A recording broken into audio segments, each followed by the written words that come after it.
곽수종의 뉴스 정면 승부. 곽수종의 뉴스 정면 승부.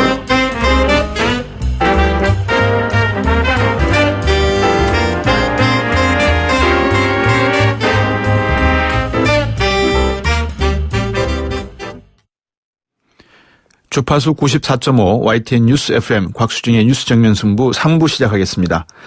새해 들어서 문재인 대세론을 견제하려는 야권 잠룡들의 움직임이 빨라지고 있습니다. 저희가 내일 인터뷰할 예정입니다만 박원순 서울시장, 사실상 앞에서 뉴스에서도 말씀드렸지만 대선 출마 선언을 했고요. 안희정 충남도지사는 예비후보 법적 지위 누릴 수 있도록 후보 등록을 시작해달라라며 당에 요청을 했습니다. 잠시 후 안희정 지사와 직접 연결해서 대선 출마 등 현안에 대한 입장을 한번 들어보겠습니다. 이어서 덴마크 경찰에 긴급 체포된 최순실 씨의 딸 정윤아 씨 소환 문제, 향후 특검 수사 방향 같이 한번 짚어보도록 하겠습니다. 곧바로 안희정 충남지사와 연결을 해서 인터뷰해 보도록 하겠습니다. 안희정 충남도지사님 연결됐습니까? 안녕하세요. 예, 안녕하십니까? 네. 어떻습니까? 새해 각오가 남다르시겠습니다. 네.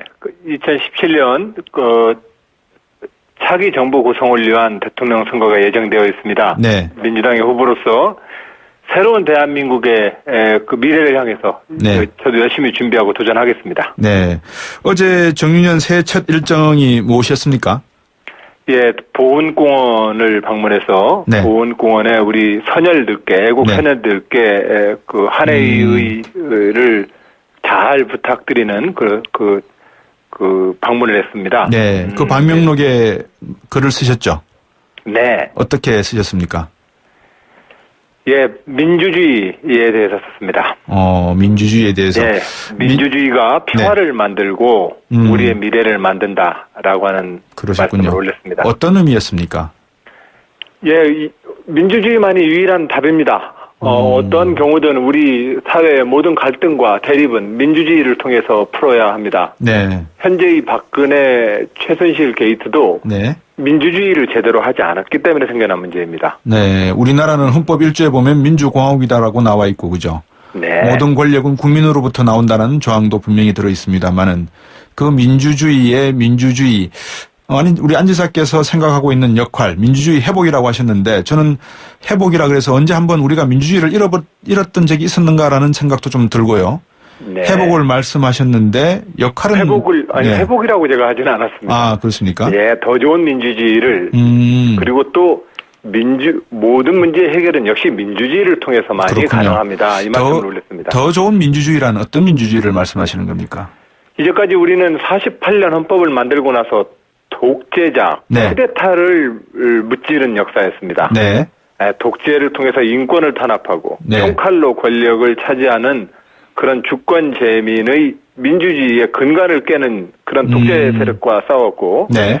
이제 그 민주주의가 좀 더 우리 모두에게 다양한 기회, 공정한 기회를 부여하고 네. 우리 사회의 갈등을 대화와 평화로 이끄는 민주주의 제도를 정착시켜야 합니다. 네. 자, 천천히 한번 여쭤보도록 하고 당에 요청하셨습니다. 예비 후보 법적 지위 좀 누릴 수 있도록 미리 검증할 수 있도록 후보 등록 시작해달라 이런 취지인데 어떻습니까? 예, 탄핵 일정에 들어가 있기 때문에 향후의 네. 대통령 선거가 네.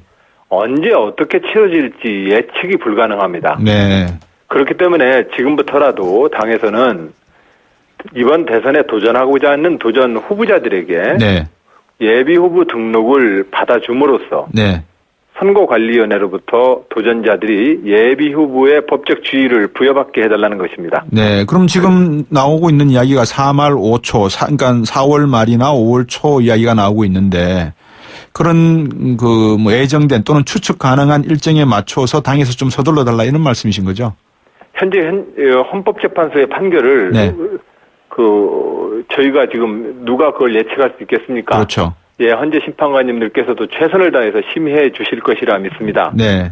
그리고 또 그러한 심의가 이 국민들의 그 상식에 위배되지 않을 거라고 생각을 합니다. 예. 박원순 서울시장은 이런 요구 없이 오늘 대권에 도전하겠다라는 의사를 발표하신 것 같은데 그냥 이런 일정에 상관없이 우리 안 지사께서 일정을 나름대로 국민께 말씀드리는 것도 생각해 볼 수 있는 내용 아닙니까?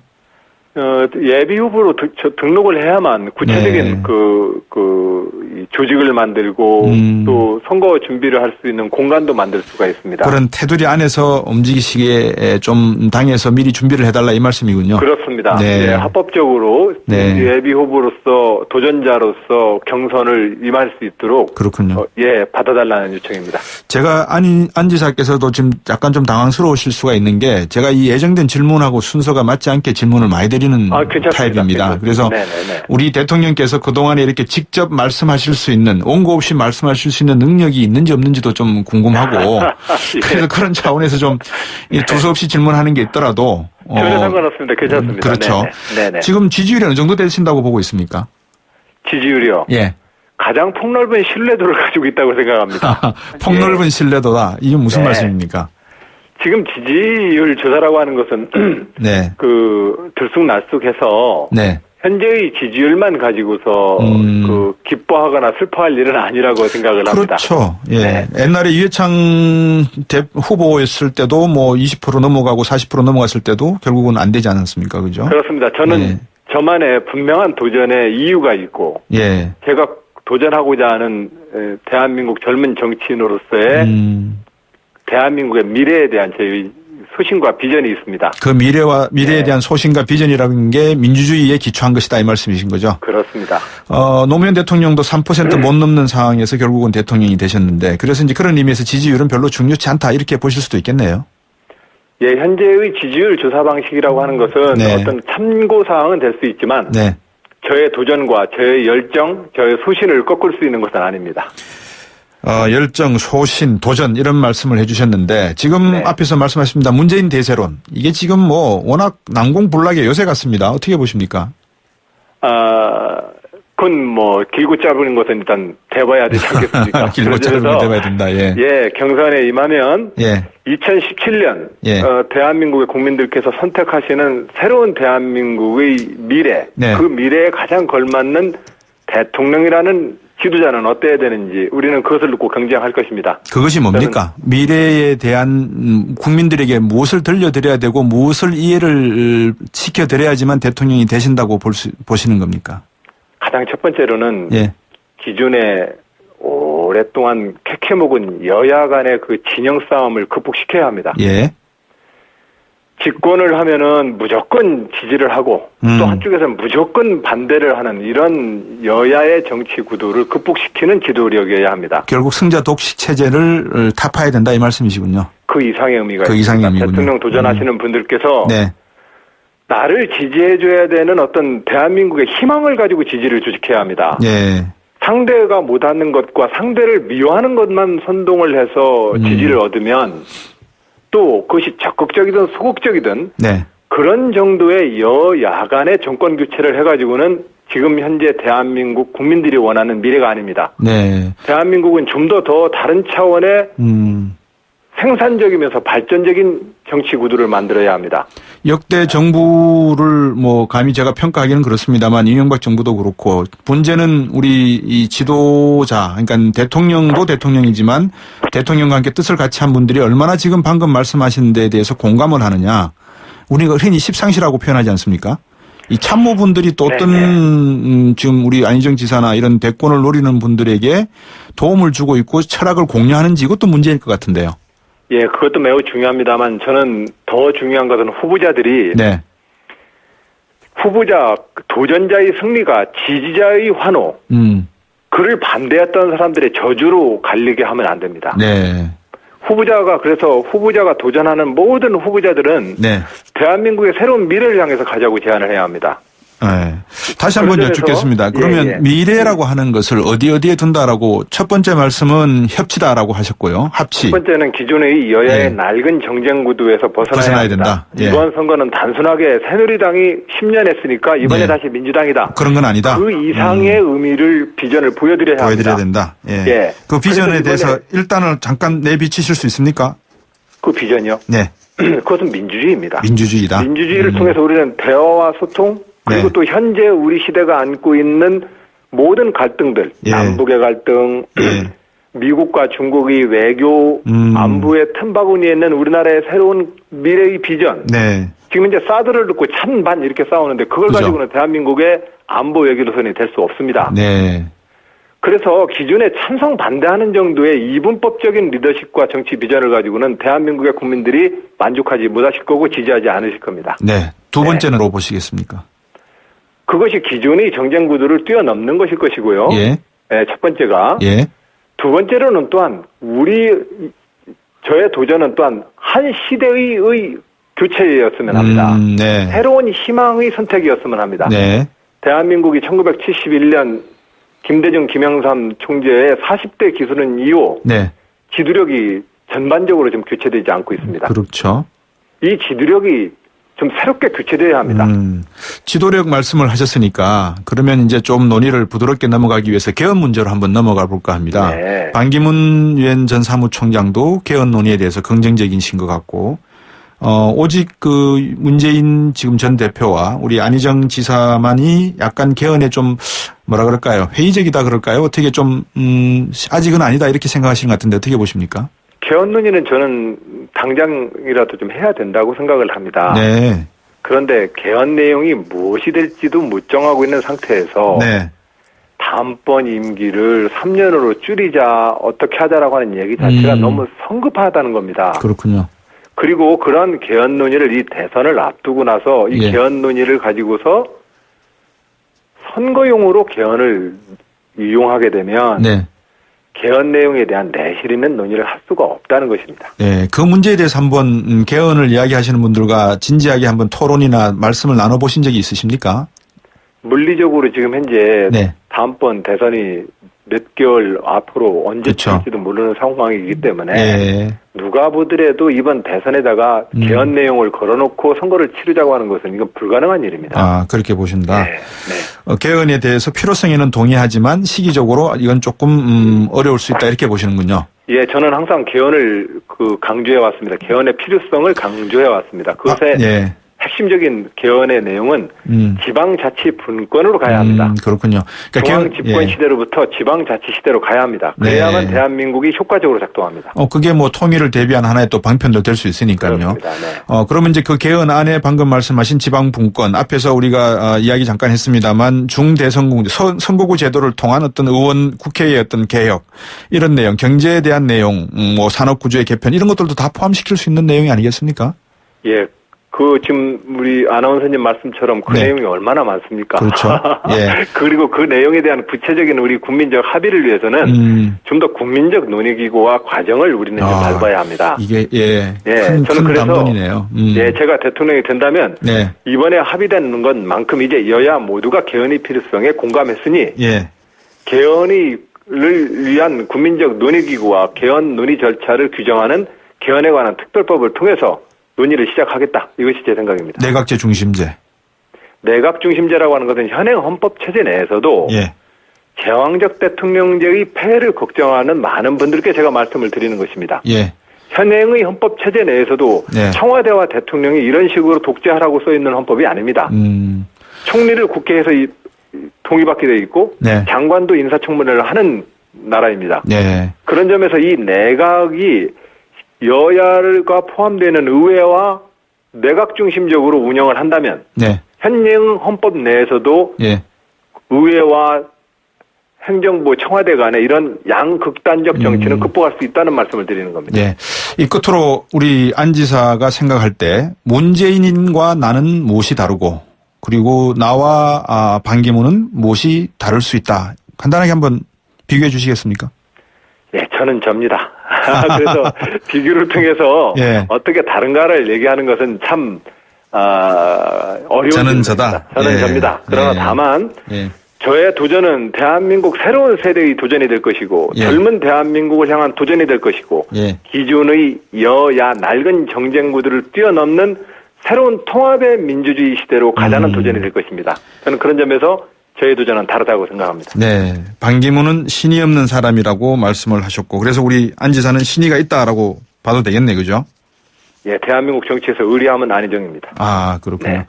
자, 오늘 저하고 처음 말씀을 나눴는데 원고에 상관없이 제가 말씀을 많이 드렸는데 조금 더 흔들리지 않고 말씀을 잘 해주셔서 감사합니다. 앞으로 자주 네. 종종 인터뷰를 부탁 좀 하고 말씀 좀 듣도록 하겠습니다. 고맙습니다. 감사합니다. 새해 복 많이 받으십시오. 예, 새해 복 많이 받으십시오. 안희정 네. 충남지사였습니다.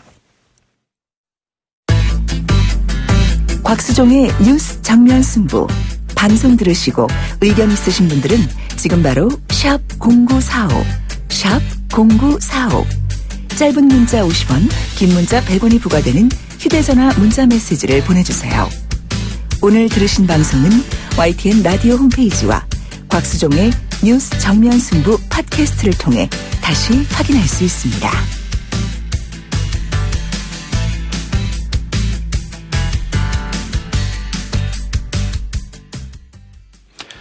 최순실 씨 딸 정유라 씨가 우리 시간으로 오늘 새벽 4시 10분쯤 덴마크 현지 경찰에 체포됐다라는 걸 속보로 많이 보셨을 겁니다.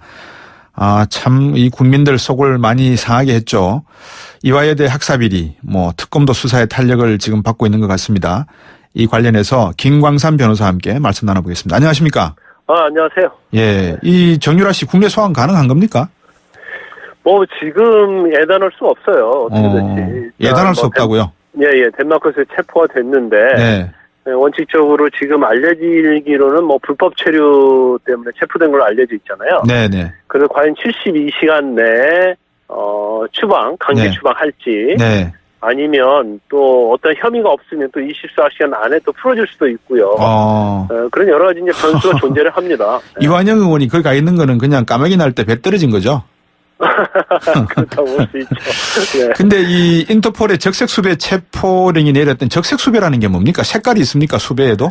수배 색깔이 많죠. 근데 적색수배는 제일 강력한 거예요. 예. 그래서 원칙적으로 이제 살인이랄지, 예. 조직범죄랄지, 아니면 형이 아주 무거운 경우에 적색수배가 내려진다고 보면 되고요. 네. 일단 저희 특검에서 요청을 해서 경찰청에서 인터폴에 요청을 하고, 그런데 아직 인터폴에서 적색수배 한 것이 아직 독일에 도착을 하지 않은 것으로 보여요. 네. 그리고 여권 무효화 조치도 했었는데 그것도 아직 효력이 아직 발생하고 있지 않는 것으로 보입니다. 그러면 적색수배로 체포됐다 그러면 이거는 무조건 국내 송환이, 강제 송환이 가능했던 거였네요. 아니요. 꼭 그렇다고 볼 수 없어요. 그것도 아닙니까? 예. 네, 이제 적색수배를 해서 만약에 경찰에 체포가 되면 예. 그다음에 이제 본인 범죄인도 또 재판을 받아야 돼요. 예. 그러면 결과적으로 1심, 2심, 3심 갈 가능성도 크기 때문에 어떤 적색수배를 내렸다고 해서 빨리 소환이 되고요. 네. 그렇지 않다고 해서 시간이 많이 걸리고 이제 그렇게 볼 수는 없습니다. 그렇군요. 그 법무부에서 말입니다. 이 네. 긴급 인도 구속을 요청할 예정이라고 하는데 이 긴급 인도 구속은 뭐고 또 이게 받아들일 가능성이 있습니까? 그것도 이렇게 받아들인다 안 들인다 이렇게 말할 수 없는 부분이 예. 이건 이제 범죄인 인도법에 42조가 이렇게 규정이 되어 있거든요. 그래서 네. 지금 정유라 씨가 이제 체포가 됐지 않습니까? 네. 체포됐는데도 불구하고 지금 체포된 혐의만 가지고는 네. 어떠한 범죄를 입증하기 어려우면 바로 풀어줄 수 있는 거거든요. 네. 그런데 범죄인 긴급 인도 구속 청구는요. 네. 아직 적색수배랄지 그런 게 도착 안 했잖아요. 네. 정식 범죄인도 청구가 아직 도착을 안 했어요. 예. 그래서 우리 정부에서 범죄인도 청구를 하기까지 네. 좀 정유라를 계속 잡아두고 있어라. 구속한 상태로 있게 해달라는 것이 바로 긴급 인도 구속 청구거든요. 예. 그러면 이제 그게 파출소에 잠시 수갑 차고 이제 벤치에 앉아가지고 수갑을 차고 있는 상태에서 범인이 도망갈 수도 있으니까 제대로 그렇죠. 감시해 달라 요 요구를 하는 거네요. 그러면. 그렇죠. 정식으로 범죄인도 청구가 도달할 때까지 네. 굉장히 중대한 범죄를 저질렀기 때문에 예. 풀어주지 말고 도착할 때까지는 잡아두고 네. 그다음에 정식 범죄인도 청구 도착하면 그걸 보고 석방 여부를 결정하라. 예. 그런 취지를 보낸 건데. 예. 그런데 그게 사실 덴마크 법에는요. 예. 이게 몇 시간까지 잡아둘 수 있는지 이제 그런 규정이 우리가 확인을 해봐야 돼요. 그렇군요. 그래서 그런 규정이 만약에 긴 시간이 좀 장기간 할 수 있다고 하면 예. 만약 우리의 정식 범죄인도 청구를 받아들이게 되면 오랫동안 잡아둘 수는 있는 거죠. 덴마크 대사관에도 한번 연결해 볼 걸 그랬습니다. 이게 얼마 정도 가지고 있을지. 근데 어떻습니까? 지금 상황에서 국내 송환이 된다면 만약에 네. 시기가 언제쯤일까요? 만약에 된다면. 일단 가장 빨리 되는 경우는요. 예. 일단 강제 추방되는 경우죠. 네, 그럼 72시간 안에. 그렇죠. 72시간 내에 강제 추방이 되면 바로 인천공항을 통해서 들어올 수 있고요. 네. 그다음에 이제 본인이 또 자진 귀국하겠다. 예. 그런 의사 표현을 또 할 수가 있는 거죠. 예. 그런 경우는 굉장히 빨리 들을 수 있지만 예. 그렇지 않고 어떤 인터폴의 수배에 의해서 범죄 인도 재판까지 가게 되면 네. 결과적으로 프랑스의 어떤 유섬나처럼 네. 이병헌 씨의 차녀 유섬나처럼 시간이 상당히 많이 걸릴 가능성이 꽤 커요. 그 가능성이 얼마나 되는 겁니까? 얼마나 보십니까? 법적 대응만 지금 유병헌 씨 차녀 유섬나 씨가 지금 한 2년 넘었잖아요. 그렇죠. 2년 넘었죠. 그럼 결과적으로 한 2, 3년 될 수도 있는 거고요. 예. 또 본인 자체가 거기에서 계속 재판을 받으면서 예. 또 독일에서 지금 자금 세탁과 관련해서 또 조사를 받을 가능성이 크지 않습니까? 네. 또 그 부분에 대해서 대응을 하면서 이건 나는 모른다. 엄마가 다 알아서 한 일이지. 나는 관여한 바 없다. 그러면 여러 가지로 시간이 많이 끌 가능성도 꽤 크다고 볼 수밖에 네. 없어요. 지금 국내에서 뭐 특검도 특검이지만 뭐 국정조사하는 그 국회 특위도 마찬가지고 상당히 지금 기대를 하고 나름대로 있는 것 같은데 들어온다면 만약에 송환된다면 수사가 어떤 방향으로 진행될 걸로 좀 예측할 수 있겠습니까? 일단 이제 체포영장 범죄 사실 지금 두 가지로 돼 있는 걸로 알려져 있죠. 네. 첫 번째는 이화여대 부정입학 및 학사부정. 그렇군요. 그다음에 두 번째는 해외 재산 도피거든요. 학사부정과 해외 재산 도피. 예. 근데 정유라 씨와 제일 관련된 큰 부분이요. 물론 뭐 입시 비리도 있지만 네. 삼성과 관련된 부분이에요. 삼성이 승마협회 그리고 제일모직 합병에 대한 대가로 예. 정유라에 한해서만 220억을 제공했느냐. 네. 그 부분인데 그 부분은 물론 최순실 씨가 제일 잘 알겠죠. 그렇죠. 그러니까 최순실 씨가 부인하고 있고 어떻게 보면 그 핵심에 정유라 씨 있다고 볼 수 있거든요. 네. 그럼 정유라 씨도 어느 정도 다 알고 있을 거라고 보고요. 아니 영수증 그 식품이나 여러 가지 애기 기저귀 산 거 뭐 바나나 뭐 3억원까지 다 영수증을 청부했던 걸로 보면 물증은 다 나와 있는 거 아닙니까? 그렇죠. 정유라 씨가 또 미성년자가 아니잖아요. 그러니까요. 그리고 독일에서 페이퍼 컴퍼니 뭐 비덱스포츠랄지 이런 것들을 세웠는데 사실은 거기 또 실질적으로 주주로 돼 있거든요. 그러면 정유라 씨가 전혀 관여한 바가 없다고 볼 수 없는 거죠. 그럼 특검 수사가 내년 2월 말까지, 그러니까 올해 2월 말까지 정도 돼 있죠, 그죠? 네네네. 그러면 한 예상하건대 올해 한 3월까지는 종료될 수 있다 이렇게 예상해도 되겠습니까? 그렇다고 볼 수 있고요. 네. 이런 게 있을 수 있어요. 이제 정유라 입장에서는 일단 특검 수사가 수사 결과 한 70일이면 끝나지 않습니까? 그렇죠. 부터 시작해서 그 연장하면 30일인데 그 안에 들어오지 않겠다는 생각을 할 수 있어요. 그래서 아마 처음에는 그 이경재 변호사 통해서 자진 귀국할 수 있다는 걸 많이 비쳤었는데 오히려 유럽에서 체제를 하면서 특검 수사가 굉장히 강하게 나오지 않습니까? 그렇죠. 뭐 바로 뭐 자택 수사도 가고 뭐 이러니까요. 그렇죠. 그래서 만약 본인이 귀국하면 긴급 체포영장이죠. 이제 체포영장이 발부됐으니까. 그렇군요. 체포영장이 발부되고 그럼 구속될 가능성도 크기 때문에 결과적으로 끝까지 유럽에서 버틸 가능성도 상당히 크다고 볼 수 있는 어떻게 거죠. 세상에 죄를 지은 사람이 도망을 다니면 그거 잡기 위해서 많은 사람들이 이렇게 고생을 해야 되는지 모르겠습니다. 자기가 알아서 그냥 제 발로 들어와서 자수하고 하면 더 좋을 것 같은데 오늘 말씀 고맙습니다. 잘 들었습니다. 네네 감사합니다. 네, 지금까지 김광삼 변호사였습니다. 1644 대리운전 1644 불러보자 꽃배달도 1644 전국 꽃배달 배송비 포함 3단 환 54,000원부터 3단 환 54,000원부터 1644 꽃배달 1644 대리운전 1644 곽수정의 뉴스 정면 승부 잠시 후 4부로 돌아오겠습니다.